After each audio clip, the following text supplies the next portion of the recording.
Hi, I'm Juan Ungredda, and this is our work on one-step preference elicitation in multi-objective Bayesian optimization. This is a joint work with Juergen Branke from the University of Warwick, Mariapia Marchi, and Teresa Montrone from GECCO, Italy. In this work, we explore the multi-objective optimization case when the objective functions are expensive to evaluate, where we also most recommend a solution to a decision maker. Some challenges arise. Since the objective functions are expensive, the number of designs that can be evaluated is very limited, and even if these solutions are truly Pareto optimal, the true best solutions according to the decision maker's preferences is unlikely to be among the small set of non-dominated solutions found. Therefore, we propose the following. If we have an evaluation budget, we can take some preference information before the budget is depleted. This information may be then used to guide the last optimization steps towards regions in the Pareto front that are more desirable for the decision maker. On terms of Bayesian optimizer, we're going to use ParEGO to demonstrate our approach.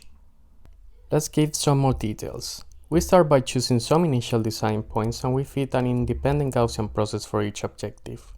Usually, ParEGO will generate a random scalarization to turn a multi-objective problem into a single objective, where the next evaluation is chosen according to expected improvement. However, we propose the following. Before the evaluation budget is depleted, we choose to ask once the decision maker to get an estimation of the parameters for that scalarization. For this question, we use the fitted Gaussian process and an NSGA2 algorithm to generate an approximated Pareto front, where the decision maker may pick a solution. Given that we assume a Chebyshev utility function, like in ParEGO, we can give a point estimate of this parameter. Finally, we may use this learned parameter to guide the last steps of the algorithm. To test our approach, we measure the quality of a recommended solution as an opportunity cost.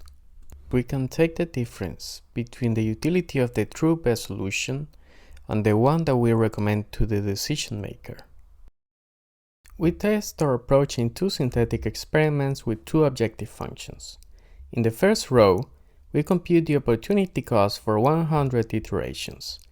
These results display the benefit that can be gained from showing the decision maker the approximated front at the final stage of the optimization. More precisely, when there's one or two evaluations left for the objective function. Results look similar, although there seems to be an improvement when the decision maker information is asked compared to running ParEGO without preference information. I must note that in this particular experiment, we assume that the decision maker has a Chebyshev utility function that goes according to the one that we assume in ParEGO. However, let's look at the middle row. In this case, we're assuming there's model mismatch between the true decision maker's utility and the one assumed in ParEGO, which is Chebyshev.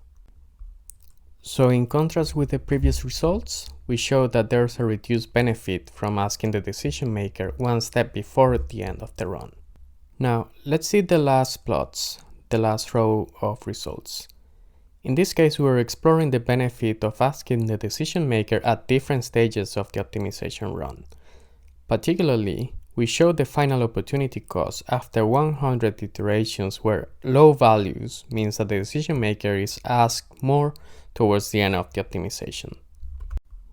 In this case, we're also assuming that there's a model mismatch. So, as we can see in the plot, there's a sweet spot. That sweet spot is actually located at approximately 20 iterations before the end of the run.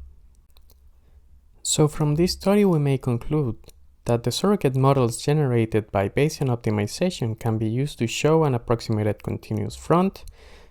This information has the potential to improve the quality on terms of utility of the recommended solutions. There are some extensions that we may consider. For example, we may want to adapt this elicitation strategy to other PO algorithms. Hypervolume improvement is a popular Bayesian optimization approach that may present high benefits. Another interesting extension is extending our approach to multiple interactions. Before I finish, I'd like to acknowledge GECCO and EPSRC for the funding and collaboration of this work. Thank you very much for listening.